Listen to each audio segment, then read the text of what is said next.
What is up? What is up, YouTube? I guess this is my part two. Man, I feel like something down here is crawling. It's the cord, yeah. I just feel like something crawling on me. Hey, check it out, man. Gene Hackman's. Yeah, hit that subscribe button, hit that bell. Let's check this bad boy out. The world was left stunned when Hollywood legend Gene Hackman and his wife, Betsy Orokowa, were discovered dead in their Santa Fe home, weeks after they had passed. As authorities delved into the case, unsettling signs suggested that someone had known about their deaths long before the official discovery. Suddenly, all eyes turned to Hackman's daughter, Leslie Ann. Could she have been entangled in something far more sinister than anyone had anticipated? What secrets was she keeping, and how far had she gone to conceal the truth?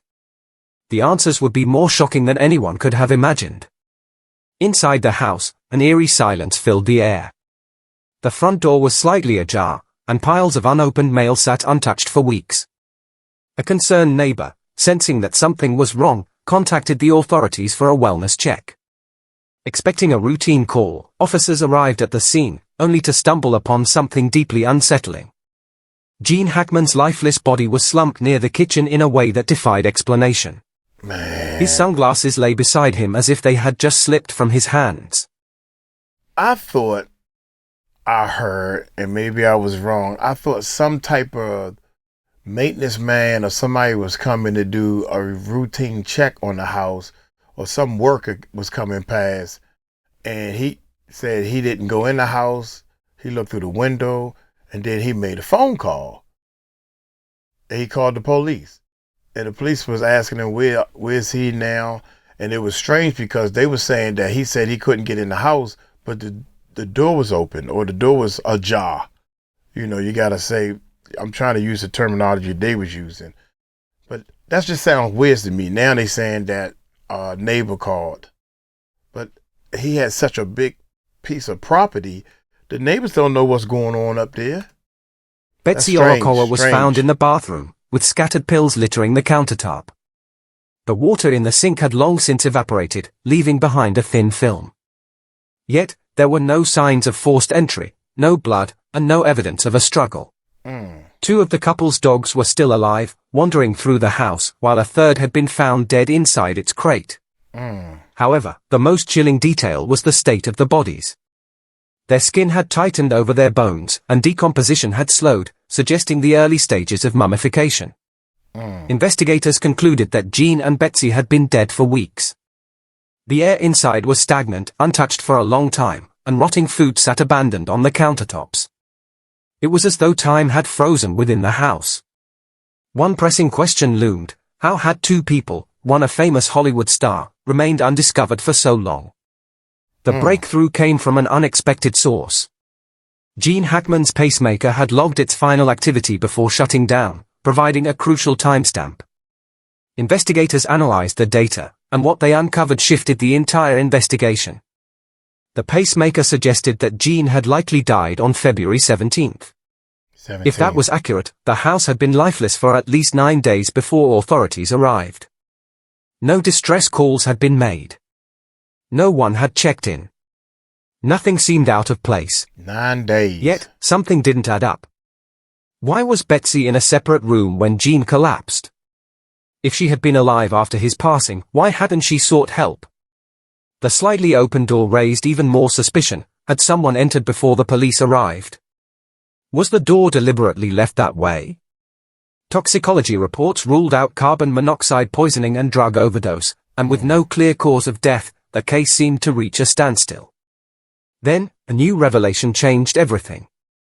Surveillance data showed that Gene Hackman's home had been under quiet observation for weeks before his death.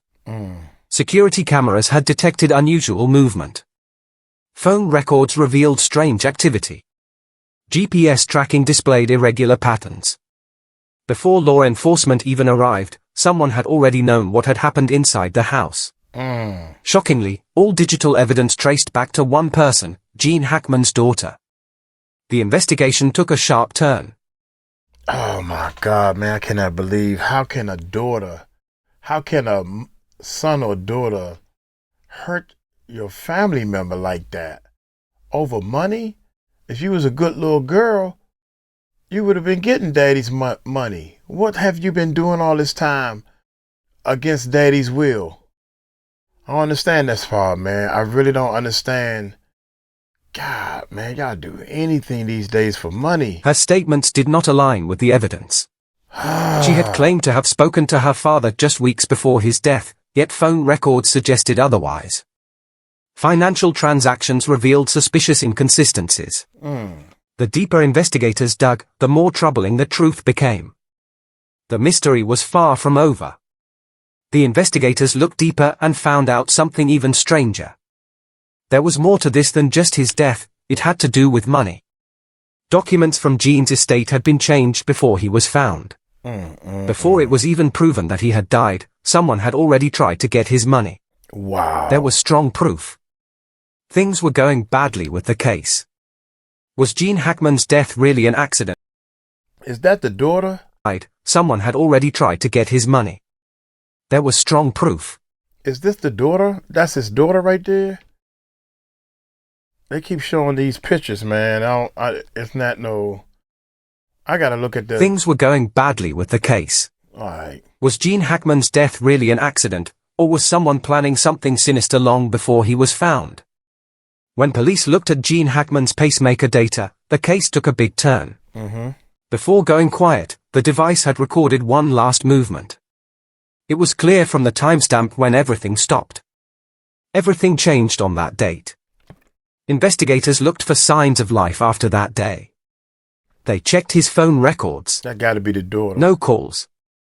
No texts. Look just like him. No web searches. His financial activities had stopped. No bank logins. No purchases with credit cards. It looked like he had just disappeared. Then they found something else. Security cameras on a nearby property caught people moving around outside of Hackman's house. Oh boy. There was a shadow near the door. A car was left parked in the street for hours. Inside the house, motion sensors picked up on strange behavior at odd times. The front door was never opened, though. Someone was watching, but where were they? The police looked at his home security system. The logs showed something unsettling. Before he died, the doorbell had been turned off and on several times. No signs of forced entry. No emergency calls. But something didn't make sense. Hackman followed the same routine every day. Every morning, he took his dogs for a walk at the same time. He checked his mail. He paid his bills. His life was predictable and easy to track. Then, all of a sudden, everything stopped. The police dug deeper and found his last digital traces, his last writings, his last web search, his most recent call. Each one ended quickly. No warnings. No farewells. Then, another clue surfaced. Cell tower data showed a strange phone signal near Hackman's house. The number wasn't registered. It kept bouncing between towers, hiding its true origin. The signal appeared the night before his pacemaker recorded its last beat. Someone had been there. Someone knew what had happened. Betsy should have called for help if Hackman had been having a medical emergency. But there was no call. Why didn't she leave the house if she was still alive after he died? Why didn't she tell anyone? The police examined her bank records. On February 16th, there was only one small transaction. By itself, it didn't seem significant. But now, it appeared to be a digital footprint, a sign of life before everything went dark. That day, both Hackman and his wife passed away. The real question was, who had been watching them? Detectives looked for someone who could access the house. Someone who had something to gain. That's when their focus shifted. The surveillance records had raised doubts. It was time to uncover the truth. What had been hidden? At first, it wasn't clear who Leslie and Hackman was. People had been focused on the strange timeline, the surveillance footage, and the pacemaker data. As the police delved deeper into the case, they uncovered something that shifted the entire investigation. She had claimed that she last spoke to her father a few weeks before his death, assuring that everything seemed normal with no signs of concern or unusual behavior. However, When authorities examined call logs, they found no records of any calls, texts, or other forms of communication. The timeline she provided didn't align with the evidence. The last recorded interaction between her and her father was much earlier than she had stated. The facts simply didn't support her claims. Investigators then turned their attention to her bank records, expecting to see routine transactions and spending habits. What happened was somebody asked her, well, when the last time you talked to him? When the last time you talked to your father? And without thinking, oh, I talked to him the other day. Because I'm going to try to act like he was alive. I know he was alive or whatever. But not thinking that it's going to be a digital proof that that phone rung, especially today's world. What you call him on a cell phone? He got a house phone. So you call from a house phone to a house phone? It still would have been a record. It's going to be a record of that call. How did you talk to him? Oh, now the person that's answering the questions, now they're going to start thinking. Yeah, that's crazy. The timeline she provided didn't align with the evidence. The last recorded interaction between her and her father was much earlier than she had stated. The facts simply didn't support her claims. Investigators then turned their attention to her bank records, expecting to see routine transactions and spending habits. Instead, they discovered something unusual. She had been discussing her father's fortune even before his death was officially confirmed. Legal inquiries were already being raised about the inheritance at a time when no one outside the family had any reason to believe Hackman was missing. Additionally, there were changes made to important documents related to Hackman's assets. The timing of these alterations could not be overlooked by authorities. If these modifications occurred before February 17th, they were not just coincidences, they were deliberate actions. This prompted the government to start asking difficult questions. Did she possess information that others were unaware of? Had she been preparing for something before it actually happened? Her actions only raised further suspicion. When confronted with inconsistencies in her statements, she grew defensive, making her responses even more unclear. She was unable to explain why no records existed of the calls she claimed to have made. Nor could she provide a reasonable justification for the financial transactions linked to her name. Then, another unsettling revelation surfaced. Hackman's assets were being discussed with a lawyer on the very day his pacemaker registered its last activity. At that point, no public announcement had been made regarding his death. He had been missing for so long that nobody knew his fate. So why were changes being made to his estate? The noose was tightening around her. If she was attempting to gain access to his money, did that mean she knew something about his final moments? The investigation was no longer just about Hackman's death. It had expanded into a larger inquiry, one involving money, fraud, and deception. The mounting evidence suggested that this was more than just a tragic accident. With each new discovery, the walls were closing in. The puzzle pieces were beginning to fall into place, and it was only a matter of time before the police uncovered something that would expose the truth.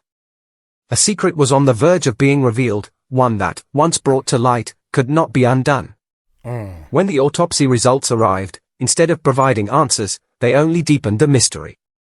Gene Hackman's body showed no signs of trauma. There were no bruises, broken bones, or defensive wounds. No indications of a struggle or foul play. The same held true for Betsy Orokawa. Her body bore no marks of violence, no evidence of a fight, nothing that pointed to an attack. Initially, authorities suspected carbon monoxide poisoning, but that theory was quickly dismissed. Air samples, gas lines, and every other possible source of a leak were thoroughly inspected. No traces of toxic exposure were found. There was no indication that the couple had been exposed to anything that could have silently taken their lives. With environmental poisoning ruled out, investigators were left with an even bigger question. If their deaths weren't the result of physical harm or toxic gases, then what caused them? Toxicology reports followed. There were no traces of pills. No barbiturates. No evidence of an overdose. On paper, their systems appeared completely clean. But then, the police stumbled upon something that simply didn't add up. there was a noticeable lack of certain medicines that should have been in the house. Gene Hackman had a history of heart problems and had undergone medical treatments before. He was taking medication to manage his condition, yet when the police searched the house, those prescriptions were nowhere to be found. This wasn't just a case of misplaced bottles. If he had run out of his medication, there should have been records showing he had obtained more, but there were none. If he had simply stopped taking them, extra pills should have been lying around, but they were missing as well. It appeared as if they had been deliberately removed. This led investigators to a troubling thought. What if Hackman's death wasn't due to external causes but rather something more deliberate? The possibility arose that someone had intentionally ensured he never received the medical help he needed.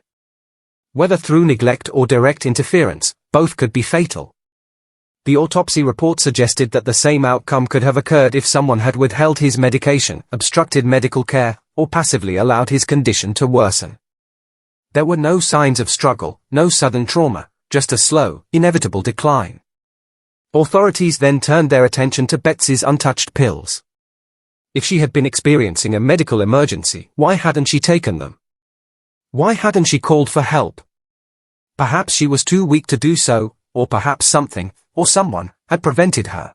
The disappearance of the medicine changed everything. It suggested intent, pointing toward a deliberate action rather than an unfortunate accident. What had initially seemed like an unexpected tragedy was now raising serious suspicions.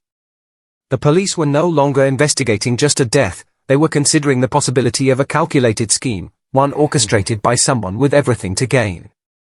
Almost immediately, a battle over Gene Hackman's estate began. His vast wealth, accumulated over decades in Hollywood, became entangled in legal disputes.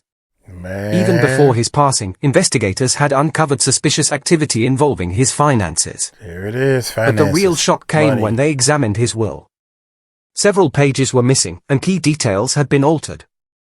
Before Hackman had even been officially declared dead, someone had been tampering with his legal documents. The timing was impossible to ignore. The paper trail repeatedly pointed to Leslie and Hackman.